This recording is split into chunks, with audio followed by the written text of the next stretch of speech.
Shri Ram Narayan Pandey inter college गुस्सर में आप सभी प्यारे बच्चों का हार्दिक स्वागत, अभिनंदन और वंदन है। मैं आज सोशल साइंस के अंतर्गत इतिहास का दूसरा लेसन क्लास 10 पढ़ाने जा रहा हूँ। दूसरे लेसन का नाम है इंडो चाइना राष्ट्रवादी आंदोलन। थोड़ा सा मैं आपको इंगित कर दे रहा हूं कि इंडो चाइना है क्या चीज। इंडो चाइना को वियतनाम के नाम से जाना जाता था और यह 1860 ईस्वी के पहले चीन का औपनिवेशिक क्षेत्र था। इंडो चाइना मीन्स वियतनाम, जो 1860 ईस्वी के पहले चीन के अधीन था। 1860 ईस्वी में प्यारे बच्चों फ्रांस वियतनाम पर आधिपत्य करने के उद्देश्य से चीन पर हमला करता है।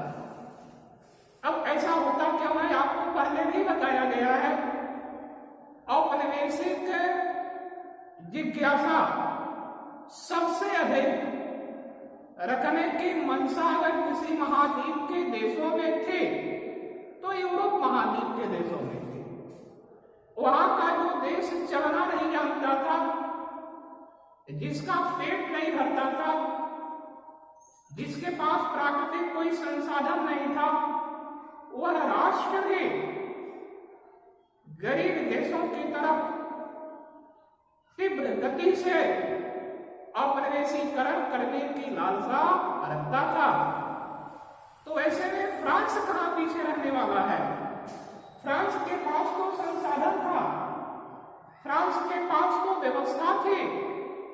तो वैसे में उसने देखा कि एशिया महाद्वीप के अंतर्गत ये जो इंडो चाइना क्षेत्र है, जिसमें प्रायः वियतनाम, लाओस और कंबोडिया को शामिल किया जाता था, अगर इसे हम अपने कब्जे में कर लें तो फ्रांस की आर्थिक व्यवस्था समुन्नत हो जाएगी।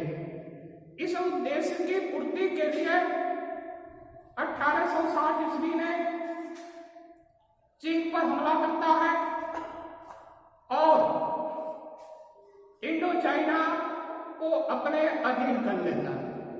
कौन? फ्रांस। यूरोप महाद्वीप का देश होता है फ्रांस। प्यारे बच्चों, थोड़ा सा हम आपको बता दे रहे हैं कि इंडो चाइना के अंतर्गत वियतनाम, लाओस और कंबोडिया 3 देशों को शामिल किया गया था, जिस पर आधिपत्य चीन का होता है। 1860 के पहले उसका औपनिवेशिक क्षेत्र था और इसके बाद 1860 ईस्वी में फ्रांस चीन को पराजित कर देता है और फिर वियतनाम पर जब अपना अधिकार कर देता है फ्रांस, तो प्यारे बच्चों इसे समुद्री सिल्क मार्ग से जोड़ देता है।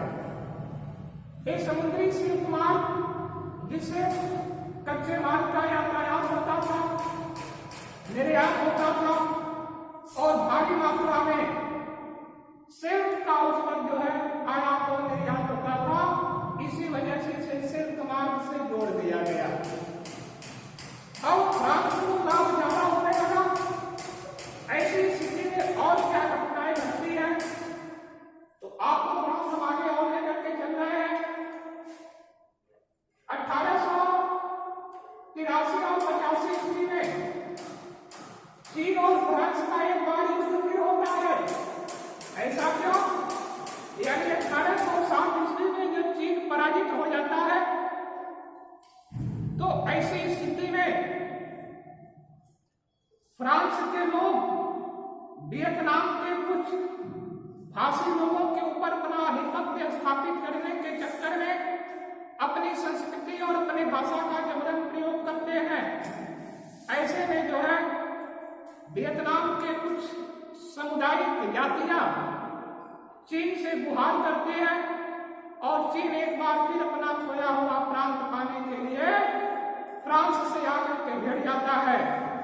1800 आपको पता होना कि 1883 और 1885 के बीच में घमासान युद्ध होता है। ऐसे में आपको पता होना चाहिए कि चीन हार जाता है, फ्रांस जीत जाता है और जीतने के बाद फिर क्या होता है, टोंकिन और अनाम जो वियतनाम के अधीन होता है, चीन के अधीन होता है, उसे भी फ्रांस अपना औपनिवेशिक देश बना लेता है, औपनिवेशिक क्षेत्र बना लेता है। यही वह नहीं रुकता है, जब उसे टोंकिन और अनाम को अपने कब्जे में कर लेता है तो इसके बाद फ्रांस फ्रेंच इंडो चाइना का गठन करता है। पहले इंडो चाइना होता है, लेकिन बाद में जो है 1887 ईस्वी में चीन से जब वह छीन लेता है फ्रांस उन क्षेत्रों को, तो उन क्षेत्रों का गठन करता है। वह गठन 1887 ईस्वी में होता है और उसका एक नया नाम फ्रांस में देता है, फ्रेंच इंडो चाइना। तो फ्रेंच इंडो चाइना का गठन होता है, एक नया संगठन बन जाता है। इसके बाद जब इसका वो गठन करता है, फिर थाईलैंड और लाओस भी फ्रांस के अधीन हो जाता है। कोई भी समृद्धशाली देश जब छोटे से भूभाग को अपने कब्जे में करता है तो उसकी जिज्ञासाएं और तेज होती है, और तेज होने का परिणाम निकलता क्या है, छोटे मोटे जो बगल में राज्य या प्रांत होते हैं, देश होते हैं, वो भी उसके गिरफ्त में आना शुरू हो जाते हैं। यह स्थिति इंडो चाइना के अंतर्गत वियतनाम, लाओस और कंबोडिया के साथ होने लगे, जो एशियाई देश होते हैं, लेकिन फ्रांसीसी औपनिवेशिकवाद वहां पर स्थापित हो जाता है। फिर क्या होता है, औपनिवेशिक प्रमुख व इसके कार्य जब फ्रांस फ्रेंच इंडो चाइना का गठन कर लेता है तो फिर अब वहां का कुछ विकास करना चाहता है। विकास क्यों करता है, ऐसा नहीं विकास कि वियतनाम का विकास हो, लाओस का विकास हो, कंबोडिया का विकास हो। वह विकास सिर्फ कच्चे संसाधनों को प्राप्त करने के लिए करता है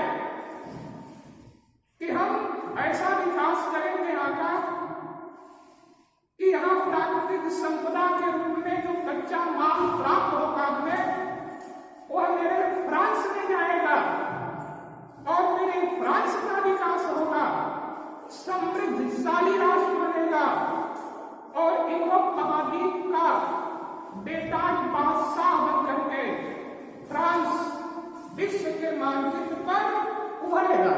ऐसी सोच रखने के लिए फ्रांस ने थाईलैंड, लाओस को अपने अधीन करता है और फिर औपनिवेशिक प्रभुत्व स्थापित होने के बाद वहां कुछ विकास करता है।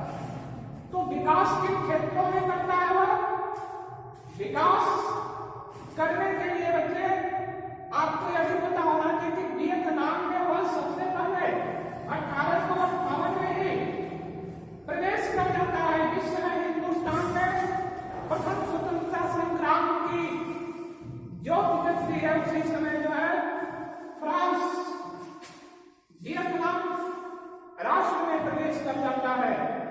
लेकिन जब औपनिवेशिक व्यवस्था उसकी स्थापित हो जाती है वहां, तो फिर फ्रांस करता क्या है, फ्रांसीसियों ने मैकोंग डेल्टा, जो कि एक कृषि क्षेत्र होता है, उर्वरता क्षेत्र होता है, जहां रबड़ और चाय की खेती की जाती है उस क्षेत्र पर अपनी निगाह रखता है और उसे किसी युक्त बनाने के लिए, वहां की उर्वरा शक्ति और बढ़ाने के लिए नई नई तकनीकियों का प्रयोग करना शुरू कर देता है। यही नहीं दिखता है, औपनिवेशिक क्षेत्र बनने के बाद फ्रांस इंडो चाइना में रेल नेटवर्क शुरू करता है, अर्थात व्यापार कैसे करेगा, कच्चे माल को एक जगह से दूसरी जगह बंदरगाहों और बंदरों पर वह कैसे ले जाएगा।